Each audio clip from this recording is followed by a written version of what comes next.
Rotib ini sebetulnya kumpulan dari banyak doa, ya, banyak doa, banyak wirid yang itu ada riwayatnya dari Rasulullah Shallallahu Alaihi Wasallam, baik secara langsung maupun dalil-dalil secara umum. Dan ini disusun oleh Habib Abdullah bin Alawi bin Muhammad Al-Haddad. Beliau ini ulama dari Hadramaut, ya, wafat tahun 1132 Hijriah, ya, lahirnya di Tarim, ya, Yaman pada 30 Juli 1634 Masehi. Jadi ini beliau ulama bidang fikih dan akidah di Indonesia cukup terkenal, termasuk Rotib Haddad ini, ya, di Jawa maupun di sini kurang lebih sama. Dan beliau ini memang Habib, ya, Habib keturunan Rasulullah Shallallahu Alaihi Wasallam dari marga Ba'alawi yang sekarang ini banyak orang yang meributkan, ya, meributkan ini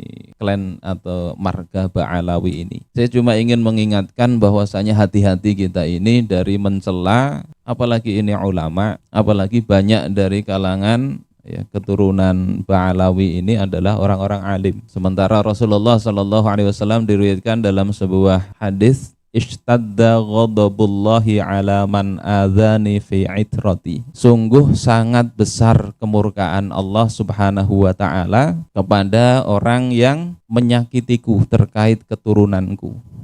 Jangankan Nabi, ya, kita aja punya anak disakiti orang, dibuli orang, kita tidak senang. Rasulullah juga begitu, dan Allah itu tidak senang ketika keturunan Rasulullah itu dicela, dicaci, dihinakan. Tidak barokah itu ilmunya itu, insya Allah begitu. Imam Al-Munawi di dalam Faidul Qadir ketika menjelaskan hadis ini, beliau katakan biwajhin min wujuhil idza, dengan bentuk apapun, ya, menyakiti keturunan baginda Rasulullah Sallallahu Alaihi Wasallam. Kasabin, seperti mencaci, ya, aula'nin atau melaknat, auta'nin fin nasab, atau mencacat nasabnya. Kalau memang ada yang tidak pas misalnya dari keturunan orang yang mengaku Habib misalnya, yaitu urusan dia dengan Allah Ta'ala.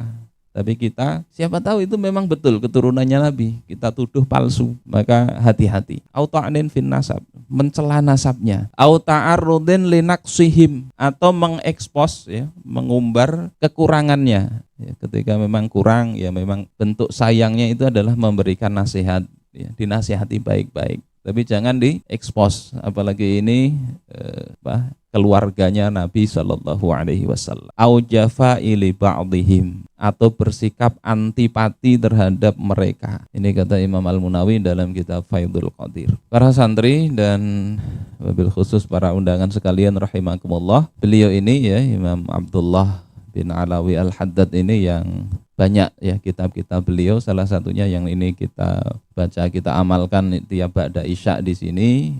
Biasanya ba'da maghrib itu adalah bacaan rotib. Rotib ini kalau diartikan itu artinya terus menerus, sehingga dibaca rutin. Nah, bagaimana cara membacanya? Ya, cara membaca yang paling afdol itu rotib haddad itu memang ba'da isya, ya. Meskipun ba'da maghrib ya boleh, kapan saja boleh dibaca ini. Afdolnya ba'da isya tiap hari, ya. Kalau enggak, ya paling enggak sekali kita amalkan seminggu di sini enggak apa-apa. Dan membaca zikir apapun, ya, ini sedikit saya ambilkan di dalam syarah Rotib Haddad itu. Di situ mengutip Mukhtasar Ihya, dikatakan syartu kulli dzikrin haitsu yusmi'u nafsahu. Syarat setiap zikir itu adalah sekira dirinya mendengar.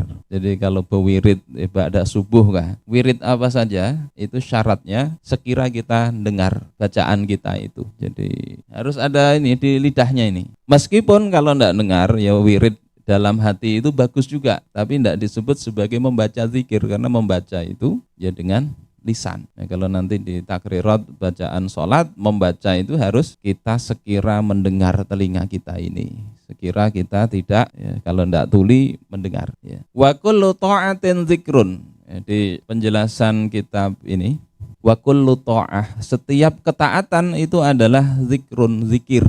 Jadi kalian menghafal Al-Quran itu zikir, melakukan ketaatan pada orang tua itu masuk dalam kategori zikrullah. Setiap ketaatan adalah zikir. Wal ma'tsuru aslam. Zikir yang ma'tsur, yang ada riwayatnya dari Rasulullah Sallallahu Alaihi Wasallam itu lebih selamat, ya, lebih selamat. Sehingga kalau ada hadisnya ini lebih bagus. Terus kenapa baca rotib haddad? Nanti rotib haddad itu banyak amalannya itu ada hadisnya. Seperti misalnya Bismillahilladzi la yadurru ma'asmihi syai'un fil ardi wala fis sama wa huwas sami'ul alim. Itu ada hadisnya. Ya. Tiap riwayat itu ada hadisnya, baik secara langsung maupun hadis-hadis secara umum. Jadi jangan dipertentangkan, oh ini bikin sendiri, enggak. Ada riwayat dari Rasul terus disusun oleh Imam Abdullah bin Alawi Al-Haddad, ada 24 bacaan itu ya. Masing-masing ada riwayatnya dan boleh sebetulnya masing-masing itu dibaca sendiri. Misalnya baca cukup Bismillahilladzi la yadurru ma'asmihi syai'un fil ardi wala fis sama wa huwas sami'ul alim. 3 kali pagi, 3 kali petang. Itu kan ada hadisnya. Insyaallah Allah jaga kita dari berbagai macam bencana di dunia ini ya. Dan khasiatnya apa rotib haddad ini? Banyak ya, sesuai dengan ada 24 ya bacaan tadi. Jadi banyak, mau Allah beri kekayaan, insya Allah Allah kabulkan. Intinya amalan itu, doa itu. Di situ minta dibentengi dari bahaya. Kalau doanya itu makbul, Allah kasih. Allah selamatkan daerah ya, wilayah itu. Ya qawiyyu ya matin ikfi syarradz zalimin. Ada amalan itu, ya qawi, ya yang kuat, yang perkasa, jauhkan kami dari keburukan orang-orang zalim. Sehingga kalau ini diamalkan, Allah beri ijabah, maka jadi aman tempat itu. Apalagi aslahallahu umural muslimin sarafallahu syarral mu'dzin. Nah, itu kan maknanya apa? Aslahallahu, Allah perbaikilah urusan kaum muslimin. Ya Allah, baiki urusan kaum muslimin. Sarafallahu syarral mu'dzin. Ya Allah memalingkan keburukan orang-orang yang suka menyakiti. Nah, insya Allah kalau ini diamalkan terus dan Allah beri kabul, Allah beri ijabah, bagus. Nanti kita bahas sedikit-sedikit tentang syarah rotib haddad ini.